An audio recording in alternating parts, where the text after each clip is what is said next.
सब रिश्ता तो अब दरबदर हो गइल। सब रिश्ता तो अब दरबदर हो गइल।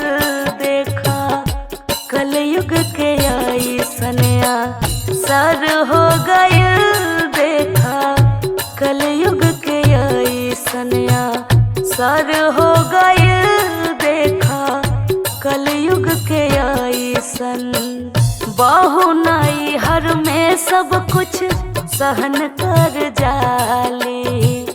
बहु ससुरा में रिश्ता दफन कर जाली। बहु नई हर में सब कुछ सहन कर जाली। बहु ससुरा में रिश्ता दफन कर जाली। बाप बेटा के रिश्ता बेकदर हो गइल। बाप बेटा के रिश्ता बेकदर हो गइल। देखा कलयुग के अइसनया सर हो गइल। देखा कलयुग के अइसनया सर हो गइल। देखा कलयुग के अइसन के करा से कहीं घर के इहे हाल बा।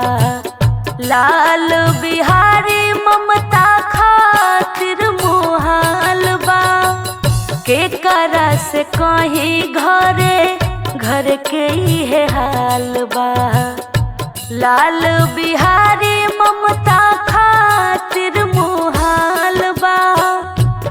बाबू खातिर अब बेटा जहर हो गइल। बाबू खातिर अब बेटा जहर हो गइल। देखा कलयुग के अइसनया सर हो गइल। देखा कलयुग के अइसनया सर हो गइल।